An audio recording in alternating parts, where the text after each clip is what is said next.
সালামু আলাইকুম।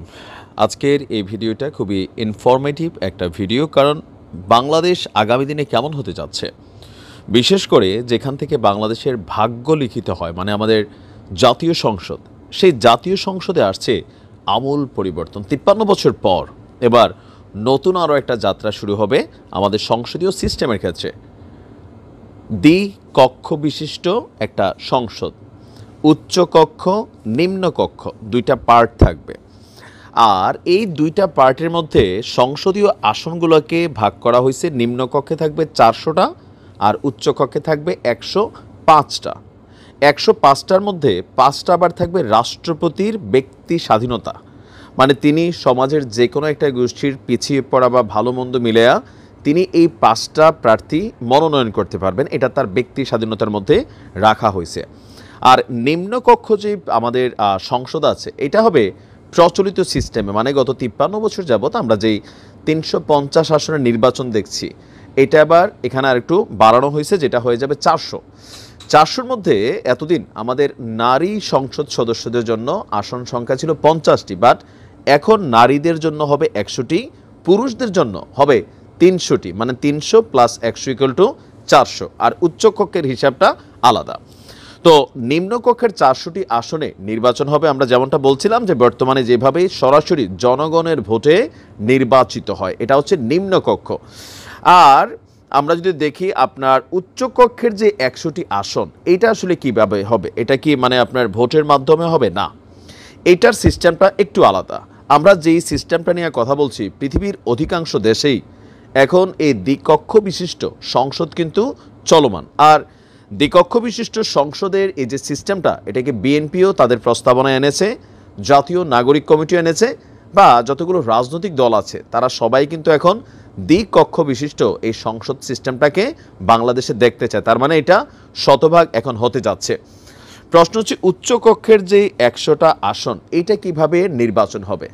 এইটা নির্বাচন হবে আনুপাতিক প্রতিনিধিত্ব পদ্ধতিতে। যেমন দলগুলো নির্বাচনে সারা দেশে যত ভোট পাবে তার অনুপাতে উচ্চকক্ষে আসন পাবে। বুঝতে পারছি? যেই দল বেশি ভোট পাবে উচ্চকক্ষে, সেই দলের প্রতিনিধিদের সংখ্যা বেশি থাকবে। দলগুলো উচ্চকক্ষে প্রার্থীকে মনোনয়নের ক্ষেত্রে যাতে বিভিন্ন অংশের প্রতিনিধিত্ব রাখে, সেইটাও উল্লেখ থাকবে। মানে একটা দল চাইলে শুধুমাত্র একটা গোষ্ঠীকে, যেমন আমাদের এই যে আদিবাসী গোষ্ঠী এখন একটা ইস্যু আসছে, পাহাড়ি জনগোষ্ঠী আসছে, বা দলিত গোষ্ঠী আছে, বিভিন্ন সমাজের সেক্টরে যেই সারা বাংলাদেশকে যারা রিপ্রেজেন্ট করে, প্রত্যেকটা গোষ্ঠীর যেন সেখানে প্রতিনিধিত্ব থাকে, সেটাও ব্যালেন্স করতে হবে।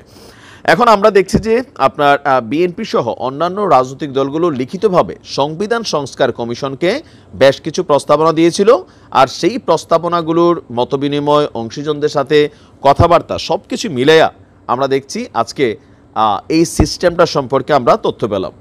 নির্বাচন সংস্কার কমিশনও সংসদের নিম্নকক্ষে বিদ্যমান পদ্ধতিতে এবং উচ্চকক্ষে আনুপাতিক পদ্ধতিতে নির্বাচন করার সুপারিশ আপনার অলরেডি হয়ে গেছে আমরা ধরি। এখন কেন এই পরিবর্তনটা? একনায়কতন্ত্র ঠেকানোর অন্যতম লক্ষ্য। যেমন আমাদের বাংলাদেশে রাষ্ট্রপতি কার্যত থাকেন একজন পুতুল। আমরা কার্যত তিনি পুতুলের ভূমিকা পালন করেন, সবগুলো সিদ্ধান্ত রাষ্ট্রের মেজর, সংসদের মেজর অ্যাক্টিভিটিসগুলো চলে যায় প্রধানমন্ত্রীর হাতে বা একজন ব্যক্তির হাতে। তো ওই বিষয়টাকে মাথায় রেখেই যে আপনার ক্ষমতাকে বিকেন্দ্রীকরণ, মানে একজনের উপরে সবগুলা ক্ষমতা বা একজনের হাতে, ওইটাকে বিকেন্দ্রীকরণের উপর জোর দেওয়া হচ্ছে, যাতে এক ব্যক্তির হাতে ক্ষমতা কক্ষিগত না থাকে। এই লক্ষ্যেই দ্বিকক্ষ বিশিষ্ট সংসদ করা। একজন ব্যক্তি সর্বোচ্চ কয়টি মেয়াদে প্রধানমন্ত্রী হতে পারবেন তা নির্দিষ্ট করে দেওয়া। এখানে একজন ব্যক্তি এখন আর ২বারের বেশি প্রধানমন্ত্রী হতে পারবেন না।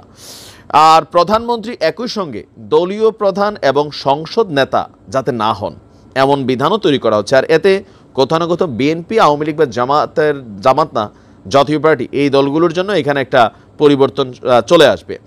পাশাপাশি নির্বাহী বিভাগের জবাবদিহি নিশ্চিত করা, নির্বাচনকালীন অন্তর্বর্তী সরকারের বিধান, প্রধানমন্ত্রী ও রাষ্ট্রপতির মধ্যে ক্ষমতার ভারসাম্য আনা, নির্বাহী বিভাগ, আইনসভা ও বিচার বিভাগের মধ্যে ক্ষমতার ভারসাম্য করা, বিচার বিভাগের স্বাধীনতা নিশ্চিত করা, এই সকল বিষয়কে বেসিক্যালি আপনার গুরুত্ব দিচ্ছে আমাদের নির্বাচন সংস্কার কমিশন।